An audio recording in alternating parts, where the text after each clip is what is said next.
up in Syracuse, New York, and tonight we have the privilege of being in the beautiful Holy Family Church because our wonderful food ministry is preparing the Easter, donations for the food pantry.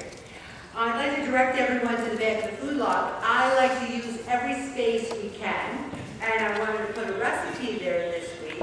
And the recipe is for red hot roasted chickpeas. And it is the easiest thing you would ever see. You take 2 cans of chickpeas, drained, rinsed, and dried. Now it's important to rinse them. I rinse everything because it gets that residual sodium and whatever juice they use. I rinse it all. I rinse tuna, I rinse every bean there is. Someone said to me today that they were going to stay away from beans because it didn't do them any favors. Whatever's good for you.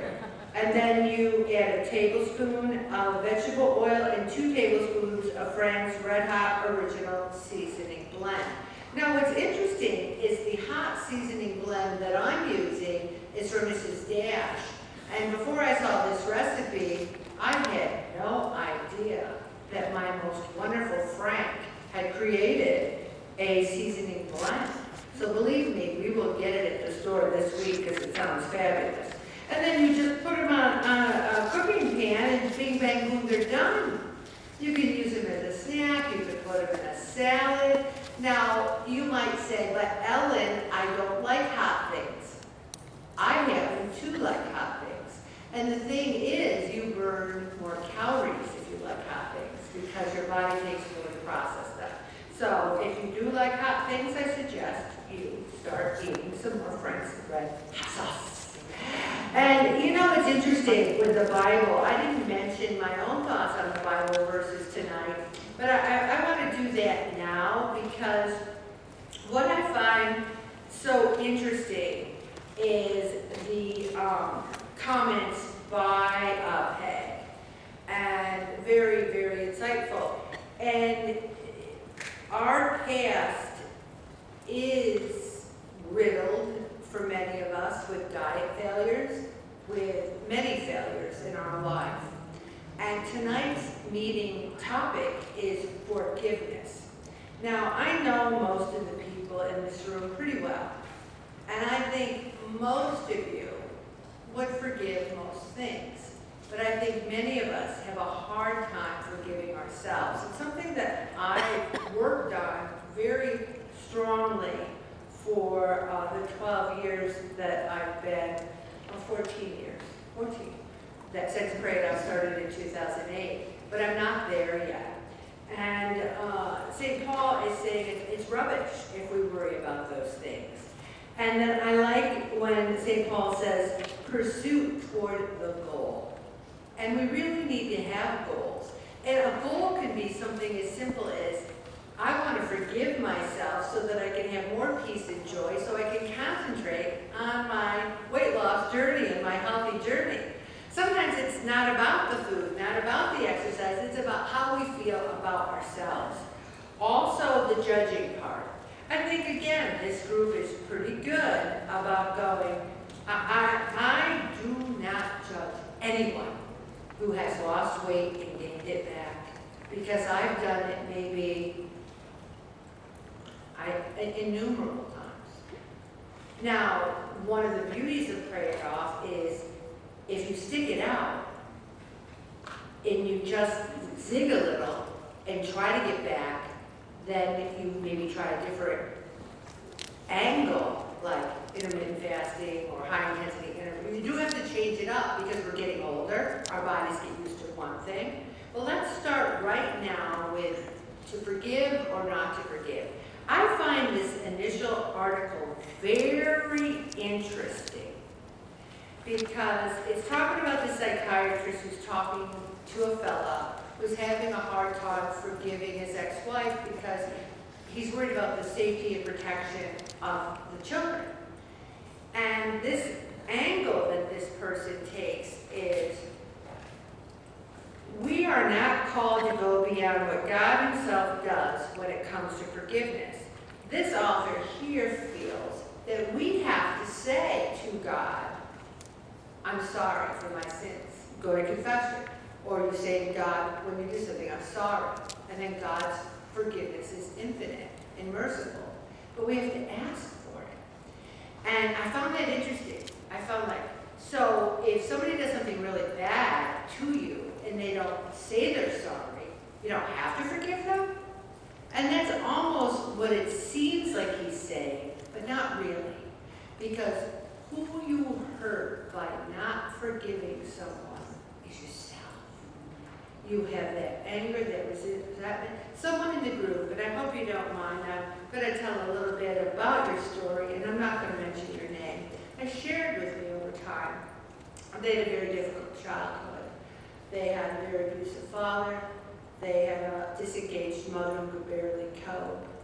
And the father disappeared with another woman, and they never saw him again.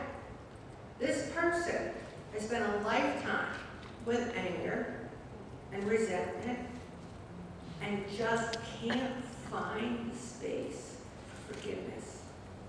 I understand. When you look at that life and you say, I understand. But then I also think that this person is probably dead and gone. He's probably 100 if he's still alive. And he didn't worry about the family. He never came back. We give the person we're holding the anger towards a place in our lives where they don't belong anymore, where they don't belong.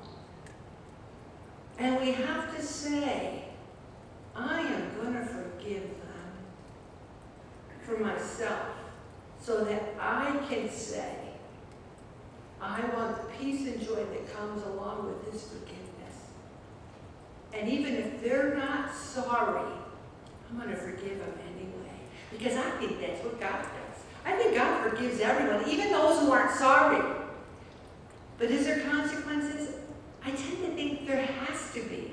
If there isn't some sort of consequences, we would live in a lawless world, an immoral world, and many people say, aren't we leading in that direction?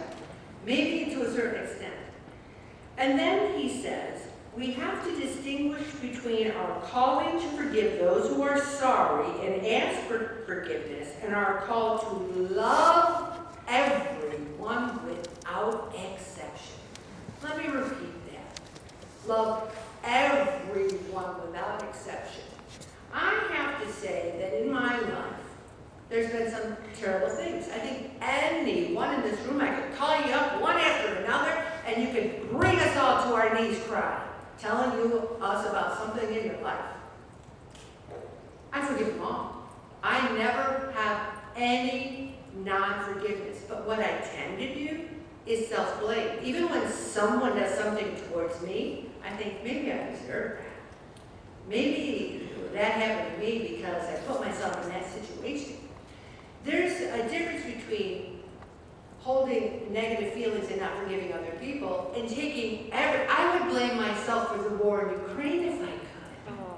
Maybe I should have volunteered for the Peace Corps and got something back, and I did volunteer and they didn't take me because I didn't have farming skills or a fluent enough second language. So just to let you know, I did apply for the Peace Corps back in 1976. How would my life have been different then? But anyway, I think there's many in the room, not just me, who have trouble with self-forgiveness. I am sorry for anything I've ever done. And it's about time I love myself.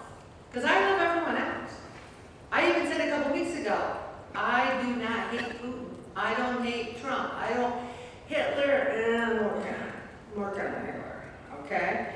But Thomas Aquinas tells us, willing the good of others is love. I will the good of all people. God's love is unconditional. God's love is unconditional. Is our love for ourselves unconditional? Or do we say, you know, Ellen, I'd love you a lot more if you weighed 150. I'd love you a lot more if you didn't have this gobble, gobble, gobble. I'd love you a lot more if you could just accept things better and easier and go with the flow.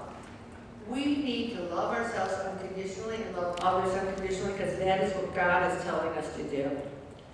And I read these self-help quotes every day. And today, Richard Rohr, who I love, said, "Forgiveness is constant from God's side." Constantly forgiveness.